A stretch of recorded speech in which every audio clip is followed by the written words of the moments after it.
Hi everybody, it's Mel again. I'm out of yogurt, so I thought I would make some more and show you how I do it so you'll know how to make some yogurt. It's really yummy stuff. I've been making yogurt every week now for over a year. I saw this Dash yogurt maker on Cook's Country. They did a critique of it and they said that this was the best yogurt maker. And then my son, shout out to Tommy, he got me that for Christmas last year and I've been making yogurt ever since. So I get milk from Hoffmann Farm and it's delicious. So it's really easy to do. If you have an hour, you can get it done. I am going to turn on, I have my double boiler here going. I have some water. I'm going to turn on the heat, about like high, medium high. I am going to put 5 cups of milk in my bowl. And since I'm totally out of yogurt, you can use your yogurt, your old yogurt, as a starting culture, or you can get culture. We do carry New England cheese making sweet yogurt starter. You can do that. You can use that. Today, what I'm going to do is I'm going to use this Stonyfield organic grass-fed whole milk as my starter yogurt. Neil tried it and he really liked it a lot, so I thought I'd try it. I haven't tried that as a starter yet. I have used their Greek yogurt as a starter and that was really good too. So okay, let's see, not quite 5 cups. That's pretty close. 5 cups. Alright, so this is going to start to heat up and it's going to go to, I'm going to heat it up to 185 degrees. So I'm going to set my thermometer here. I always like having this little thermometer. I can put an alarm on.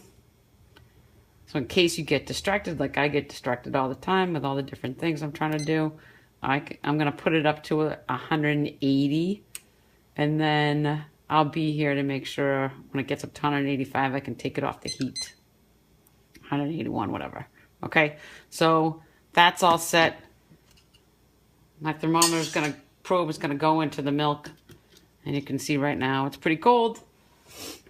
What I'm going to do, I like to get my starter no matter what it is. If it's the starter culture that's freeze dried, I put in a little bit of milk and let it warm up. Now, I'm going to use this yogurt, so I'm going to put this actually in my cup because I don't like making a lot of mess. Well, I don't like cleaning up a lot of mess. I do like to make a mess, so I'm going to put it in this cup that I've already got dirty. I'm going to use a spoon. And we'll get that out. All right. And then what I like to do is I like to kind of mix it up a little bit.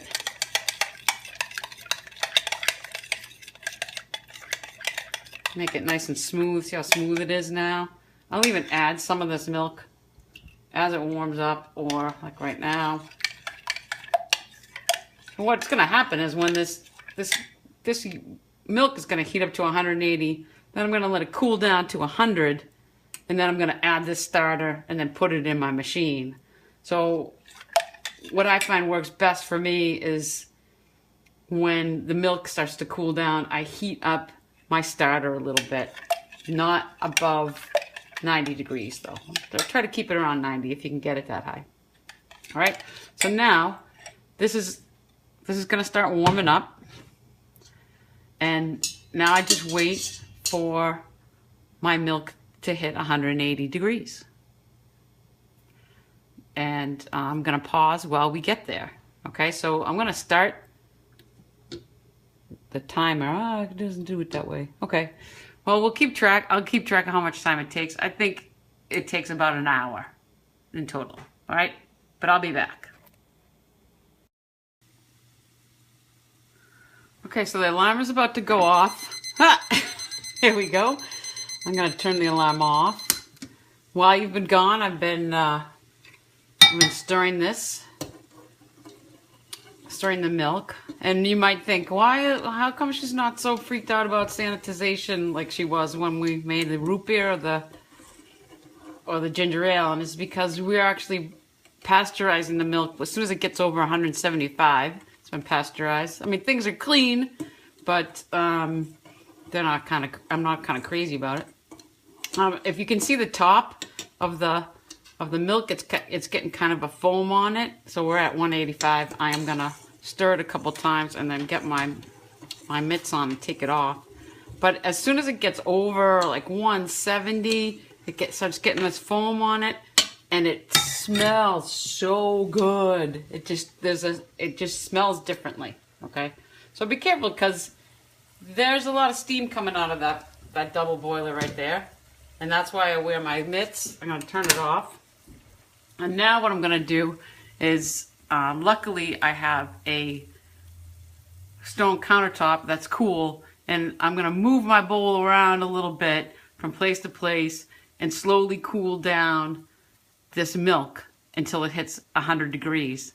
Once it hits 100 degrees, then I'm going to put my culture in it and put it into the machine.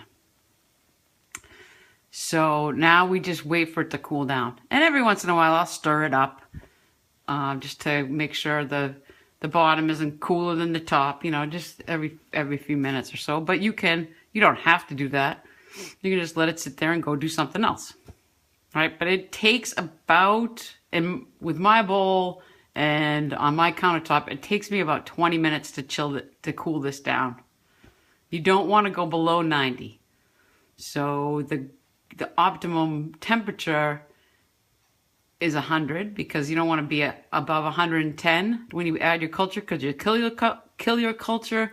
If you go below 90, then I think the machine tries to keep everything around 90 degrees maybe, so that that's why they suggest that. I think then it's not warm enough for the culture to get going. Okay, so I'll be back. Okay, hi everybody, I'm back. As you can see, my milk is at 105. When I stir it, hopefully it won't go above 110. So when every time you stir it, it will, it'll mix all the overheated, the cool part and everything. Then you'll kind of get a good idea what the temperature is. So while I'm stirring it, it's 105. Now it's going down to 104. So this is my yogurt that has been warming up. You can see it gets pretty liquidy. I'm gonna put a couple of spoonfuls of my warm milk in here and try to mix it up. Get it nice and smooth. It looks pretty good. So now I'm just gonna put this my yogurt that's been warmed up into the milk. That's cooled off.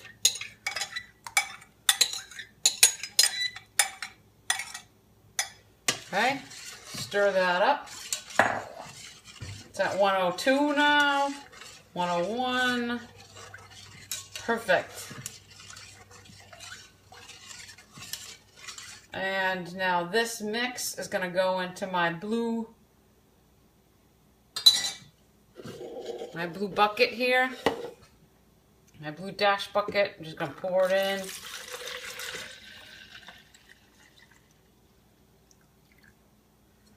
All right. Now I'm going to plug in my machine. Okay. And I'm going to set, I set my timer for 10 hours. It's a lot, but I find then I get more yogurt and less whey. So if I hit the start button, the light, what is it? The colon there will start flashing in between, and then I know it's on. So I'm just gonna put this in. Oops. Good thing I didn't spill it. I would have been really sad. And I put the cover on. And then there it goes. So that's it's gonna sit there for it'll cook for 10 hours or as long as it takes, as long as I let it go, really.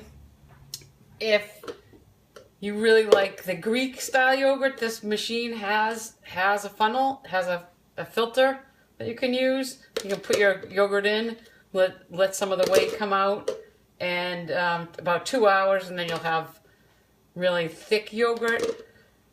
Neil likes thick yogurt. I don't really like it that thick. I like to add some granola bars or granola that I make to it, because then you know what kind of sweeteners are in it, how much salt is in your food. So I kind of like doing it that way. So you notice there's no sweetener in this at all. So now you can do whatever you want to it. You can add honey, you can put your fruit in, whatever you want once it's done. So I think I've tried to do 10-minute, all different times. It starts at I started at 8.5 hours, and I've gone up to 10 hours. I find that sometimes if you go too long, then it gets soury, depending on what kind of culture you start with. But this is what works for me, and you should try to make your own. It's really a lot of fun, and it tastes so good. You'll get addicted. Thanks for listening.